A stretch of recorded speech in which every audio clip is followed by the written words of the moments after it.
Morning students, इसके पहले हमने चैप्टर 3 तक डिस्कस किया था जो कि था हमारा डाटा हैंडलिंग। ठीक है, अब हम डिस्कस करेंगे चैप्टर 4 सिंपल इक्वेशंस।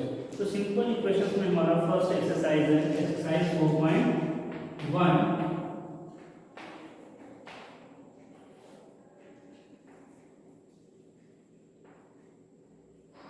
इसमें हमारा फर्स्ट क्वेश्चन क्या कह रहा है, complete the last column of the table. आपको एक टेबल दी गई है जिसमें क्या है कि लास्ट कॉलम जो है उसे आपको फिल करना है। तो देखिए सबसे पहले हम टेबल बना लेते हैं, क्या है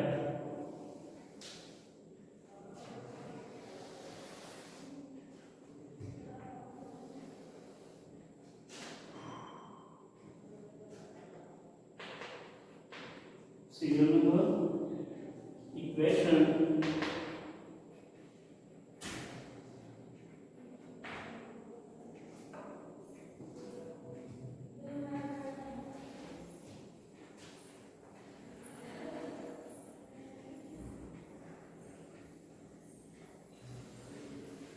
value and say whether the equation is satisfied.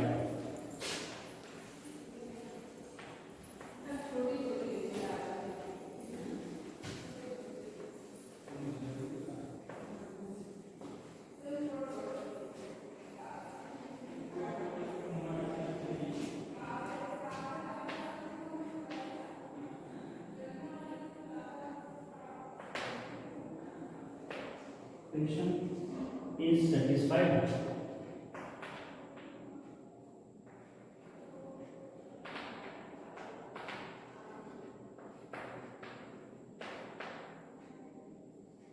Yes और नो, सिर्फ हमें यस और नो में आंसर देना है। ठीक है,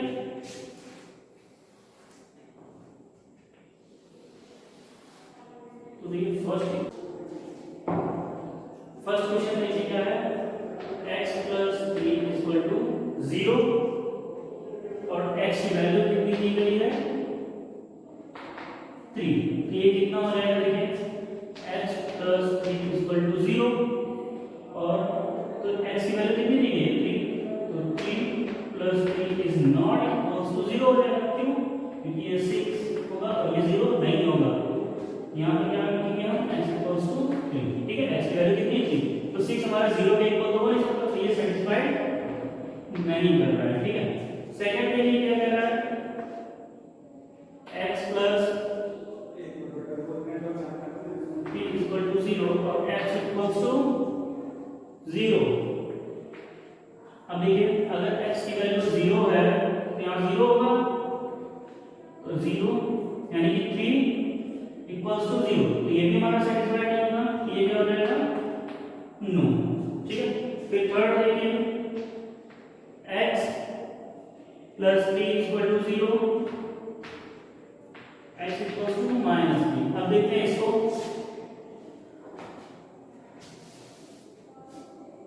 x की value -3, so -3 plus 3 is equals to 0, plus minus minus यानी कि 3 - 3 0 इज इक्वल्स टू 0। तो ये सेटिस्फाइड कर रहा है, ये क्या हो जाएगा यस। ठीक है, इसी तरह से क्वेश्चन नंबर 4 है। 4 में देखिए क्या है, x - 7 equals to 0, sorry 1, x - 7 equal to 1 और x की वैल्यू कितनी दे रहे हैं 7। तो देखते हैं क्या होगा,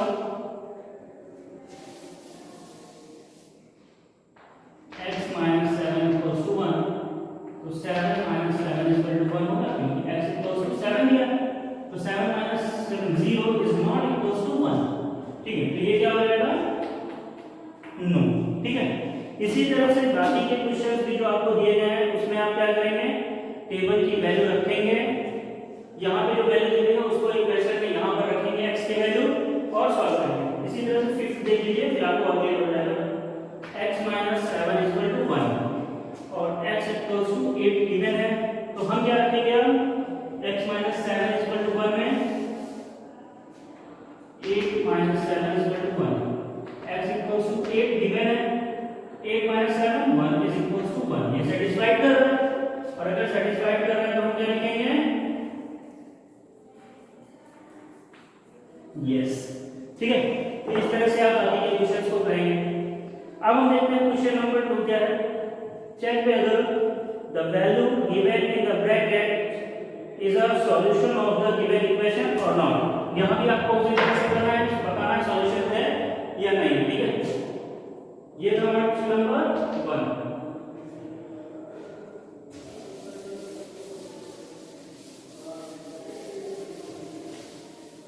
अभी जो मैं दिया गया था वो टेबल दिया गया था, तो हमें इक्वेशन का सॉल्यूशन रफ में करना होता था। अब हम पेयर में करेंगे, यानी सामने करेंगे। ठीक है, फर्स्ट क्वेश्चन क्या है, n + 5 = 19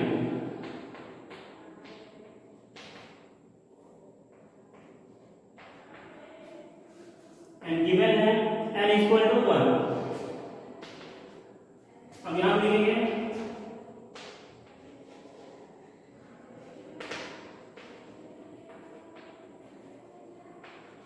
putting the value of n in equation। ठीक है, तो क्या हो जाएगा, 1 + 5 = 19 होना चाहिए। सो 6 = 19 होना चाहिए, इक्वल नहीं है। सो n = not is satisfying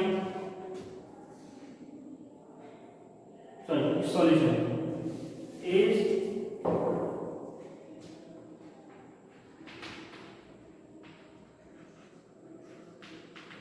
not the solution of equation n + 5 = 19। ठीक है, ये हो गया। फिर सेकंड देखिए, B number n + 5 7n + 5 = 19 n = -2। ठीक है, तो अब हम क्या करेंगे,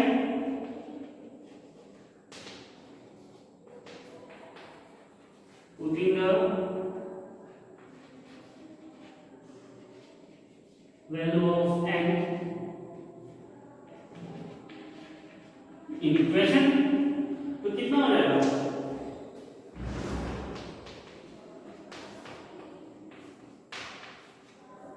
7 to the 14, तो -40 plus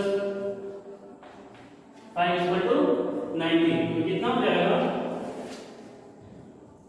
माइनस प्लस माइनस, यानी कि -14 + 5 -9 =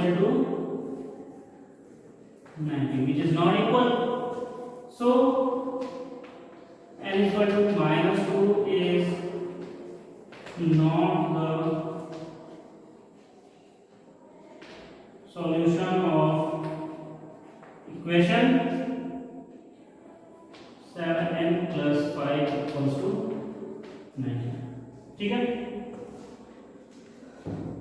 इसी तरह से फिर थर्ड देखिए, 7n + 5 = 19। सेम वही इक्वेशन है, बस यहां पर क्या किया गया है, n की वैल्यू को चेंज किया गया है, n = 2 दिया गया है। तो देखिए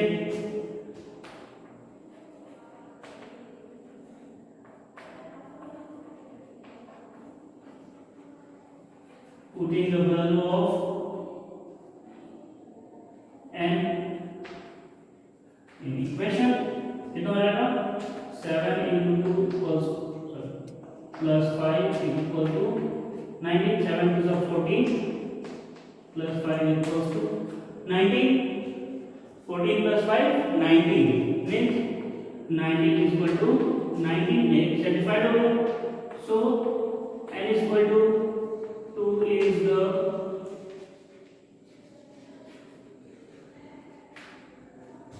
solution of equation 7n + 5 = 19। ठीक है, समझ में आ गया।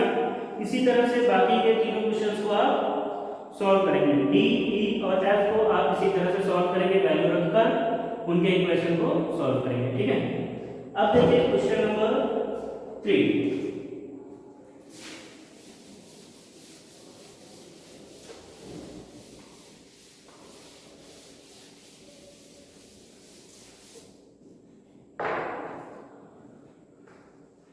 क्वेश्चन नंबर 3 क्या कह रहा है? Solve the following equation by trial and error method. Trial and error method क्या होता है? देखिए ट्रायल एंड एरर मेथड में हम क्या करते हैं ना कि जो भी हमें वेरिएबल दिया होता है, यानी कि A B P Q X Y जो भी, हम उसको एक सीरियल से नंबर्स की वैल्यू रखते हुए जाते हैं, यानी कि 1 से स्टार्ट करते हैं, ठीक है, और आगे की वैल्यू 0 से स्टार्ट करेंगे और आगे तक हम वैल्यू रखते जाते हैं जब तक कि एलएचएस और आरएचएस इक्वल नहीं आ जाता है, ठीक है।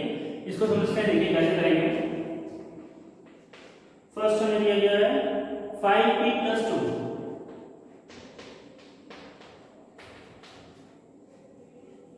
इक्वल टू 17, ठीक है। तो अब देखिए हम क्या करेंगे, by trial and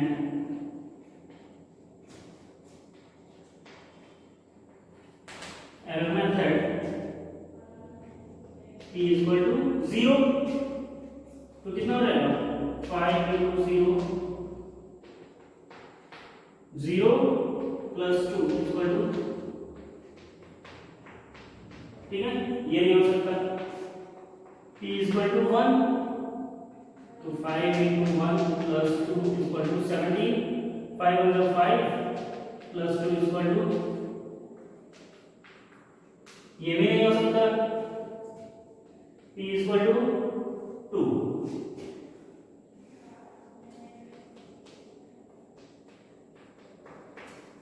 5 × 10 + 2 equal to 17, 12 equal to 17, ये भी नहीं होगा। 3 रख के देखते हैं, p इक्वल टू 3, ठीक है। तो क्या हो जाएगा 5 × 3 + 2 equals to 17, 5 3 = 15 + 2 equals to 17, so 17 equals to 17, ये सेटिस्फाइड कर रहा है। so p equals to 3 is the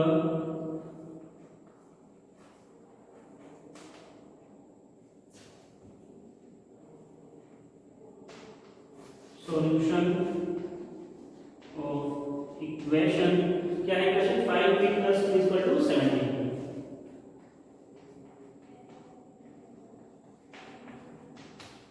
ठीक है।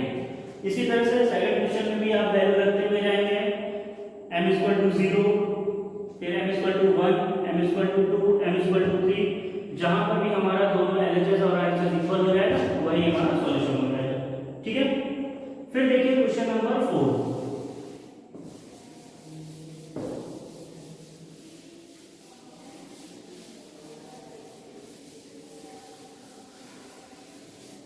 क्वेश्चन नंबर 4 क्या कह रहा है? Write equation for the following statement. Statement दे रहा है और आपको उसे कोई इक्वेशन में चेंज करना है, ठीक है। फर्स्ट क्या कह रहा है कि the sum of number x and 4 is 9। आपको इसको सॉल्यूशन नहीं करना है, सिर्फ इक्वेशन बना के छोड़ देना, ठीक है। तो क्या हो जाएगा सम ऑफ x एंड 4 इज 9, तो x और 4 का सम कितना हो जाएगा 9, बस यही आपका आंसर होगा। सेकंड देखिए 2 subtracted from y is 8। y से 2 सब्ट्रैक्ट करेंगे तो 8 आएगा, ठीक है। Third 10 times a is 70, 10 times a is equals to 70, ठीक है। 4 देखिए the number b divided by 5 gives 6, the number b divided by 5 gives 6, ठीक है, ये हो गया। फिर देखिए 5 3 3/4 of t is 15, t का 3/4 is कितना है 15, so 3t/4 equals to 15 हो जाएगा, ठीक है। 6 देखिए,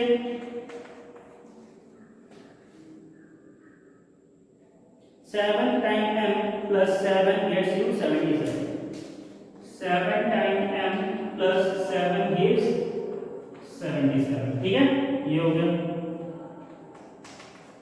7। अब इसके बाद के दो भी क्वेश्चन है आपको, वो आप खुद करेंगे, ठीक है। फिर क्वेश्चन नंबर 5 और 6 है, जिसको कि हम नेक्स्ट सेशन में डिस्कस करेंगे, ओके। अभी आप क्वेश्चन नंबर 4 तक सॉल्व कीजिए, अगर आप 5 और 6 कर सकते हैं तो करिएगा, नहीं हम नेक्स्ट सेशन में डिस्कस करेंगे, ओके। Thank you.